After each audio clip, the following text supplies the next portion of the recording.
Itu gue ngeliat di sebelah kiri gue yang yang sadar kalau kita udah muterin itu tiga hampir kali 3 kali, lebih dari 2 kali.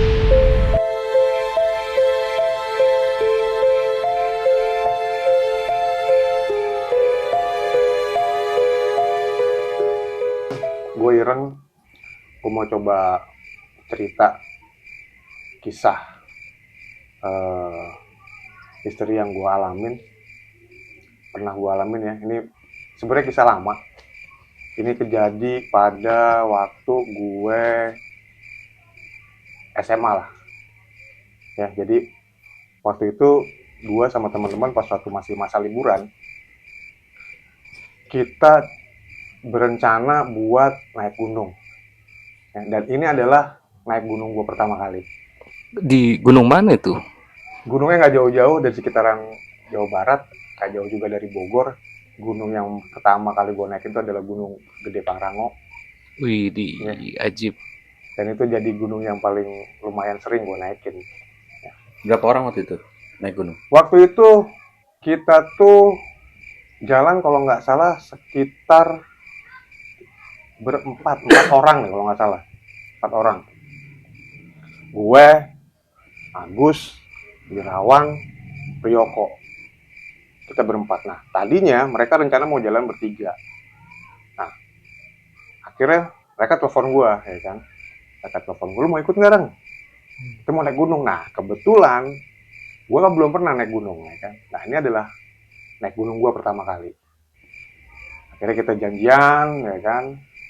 Kita janjian, kita ngumpulnya waktu itu ada di rumahnya si temen gue di Itu daerah Cibubur sana, ya kan. tahun berapa itu?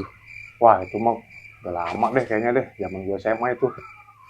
Jadul banget ya. Jadul banget deh, pokoknya zaman masih camping tuh, zaman zamannya belum ada tenda. Mungkin orang lain udah pakai tenda dum ya, kita masih belum lah, pokoknya seada-adanya, ya kan. Pakai terpal. Pakai terpal, ya kan. Nah, udah tuh. Nah, permasalahan yang pertama adalah ketika gue berangkat, yaitu gue nggak bilang sama nyokap bokap gue kalau mau naik gunung. Oh, nggak izin. Iya, jadi gue cuma mau kemana? Mau nginep rumah temen di Bogor, gitu kan. Ya udah, berangkatlah akhirnya kita kumpul di tempat temen gue itu. Akhirnya berangkatlah kita waktu itu, berangkat itu siang lah, sekitar menjelang asar. Biasanya memang kalau kita mau jalan itu kalau udah nggak diizinin itu biasanya ada aja tuh Suka begitu kejadian-kejadian. ya biasanya ya. Nah, ini kejadiannya juga gue alami tuh ketika pas pendakian jadinya gue alami. Nah, akhirnya kita berangkatlah sore itu, ya kan. Kita jalan ngeteng naik bis gitu kan, berhenti di Bogor, naik lagi lanjut sampai ke daerah Cibodas. Sampai Cibodas kita jalan. Nah, sampai akhirnya tibalah kita di kaki Gunung Gede Pangrango. Ngurus-ngurus segala macam, surat-surat dan sebagainya. Mulailah kita pendakian. Di pendakian awal semua berjalan dengan lancar gitu kan. Gue nikmatin pendakian gitu kan, teman-teman juga nikmatin pendakian, semua ngambil ngobrol, jalan pelan-pelan gitu kan. Nah, kita ngelewatin trek-trek seperti biasa lah, ya kan. Nah, sampai ada di suatu titik, ya kan, sebelum waktu itu masih di area di bawah kandang badak kalau nggak salah waktu itu. Jam berapa waktu itu mulai naik ke atas tuh? Aduh, seingat gue itu sore deh, kita pendakian tuh mulai sore. Jadi tuh pas, nah yang gue bilang cerita, gue pas mau sampai di bawah kandang badak itu udah mau menjelang maghrib tuh. Nah, gue nggak tahu, lupa gue nama tempatnya apa, di bawah kandang badak itu. Teman gue pas mau melewati sungai kecil itu, mereka tiba-tiba lari. Nah, pas di situ teman-teman gue mulai lari, nggak lari kencang sih, agak sedikit mempercepat langkah lah gitu kan, setengah-setengah lari begitu. Gue pikir nih kenapa, woi, gue tanya kan, pelan-pelan lah gue bilang gitu kan. Udah cepat, buruan, ada cepet nih, udah mau maghrib gitu kan. Gue sih gak pernah curiga gimana-gimana kan. Akhirnya karena kita mempercepat pergerakan gitu kan, sampai akhirnya kita nyampe lah di kandang badak. Kita ngecamp gitu kan, bikin tenda, kita masak. segala macam, ngopi dan sebagainya, normal, kita istirahat semua normal, nggak ada kejadian yang memang menurut gua ada sesuatu yang aneh dan mencurigakan, itu nggak ada sebenarnya ya kan. Masih aman-aman aja tuh waktu Aman-aman itu aja ya. semua, kita nikmati ngobrol dan lain sebagainya gitu kan, dan nggak ada cerita gimana di jalan, semuanya kita enjoy ya kan. Nah kemudian tiba nih malam ya kan, pada saat pendakian malam menjelang pagi, karena kita mau ngejar sunrise ya kan, pendakian dari Kandang Badak. Kita mulai persiapan, cuman waktunya gue tuh lupa jam berapa, mungkin sekitaran jam-jam 2 atau jam 3 lah kita itu mulai pendakian, setelah beres-beres semua, packing dan lain sebagainya, karena rencananya ketika beres packing besok puncak sampai di atas summit selesai kita langsung pulang gitu kan. Nah di sini mulai ada kejanggalan ya kan, ketika gua mulai melakukan pendakian dari Kandang Badak menuju ke puncak Gunung Gede. Nah pas ngelewatin jalur pendakian pertama, ngelewatin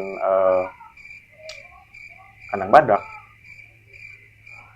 itu gua ngeliat di sebelah kiri gua itu ada kayak bentuk rumah gubuk yang kayak model orang-orang rumah gubuk di desa-desa lah gitu ya kan, Kayak kampung-kampung, saung gitu ya. kayak model-model saung yang bawa atapnya itu dari apa, bilik bambu. dari dindingnya bilik bambu, terus atapnya tuh dari kayak ilalang gitu, jerami gitu iya. ya kan.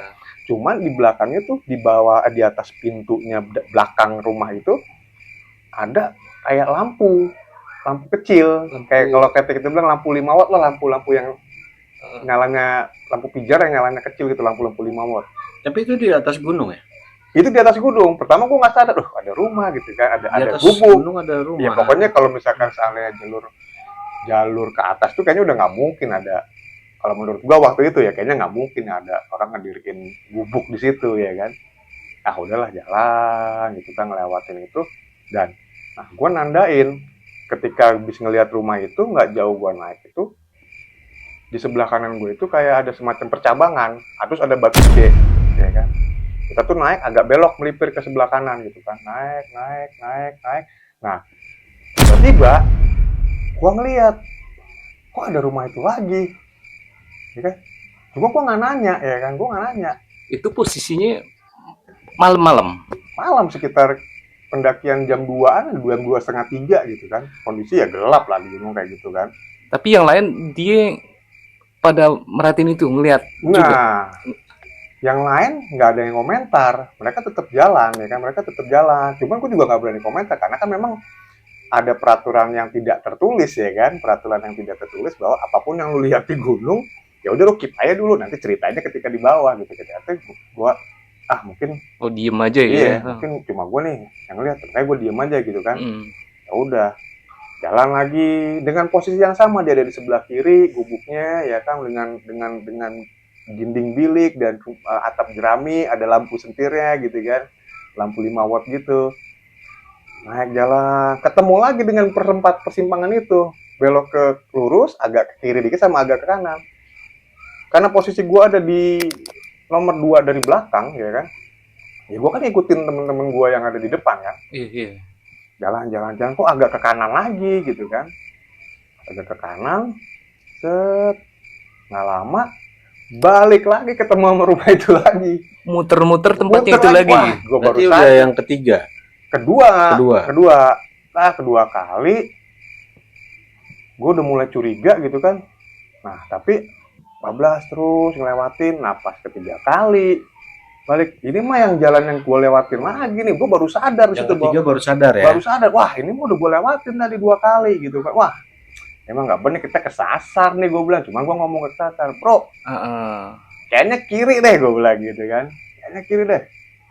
Oke, gitu doang. Udah jalan ke kiri, baru nemu jalur tuh, ketemu dan lain sebagainya, jalur soket apa segala macam, kita nanjak segala macam, sampai lah di atas ya kan, sampai kita nikmatin summit, sampai akhirnya kita turun lagi.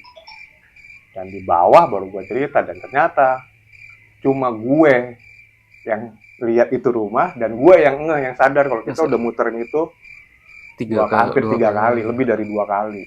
itu. Dan anak-anak pun yang barengan itu nggak tahu di Nggak ada situ. yang tahu, nggak ada yang tahu, anak-anak itu nggak ada yang tahu. Ada yang nggak kalau kita itu udah ngelewatin itu. Ah masa sih mereka gitu, masa? Iya, gue udah nggak, gue ngelewat itu, gue ngeliat 2 kali, apa yang ketiga kalinya baru kan. Makanya kan gue bilang pas yang ketiga kali, bro kiri, gue bilang gitu.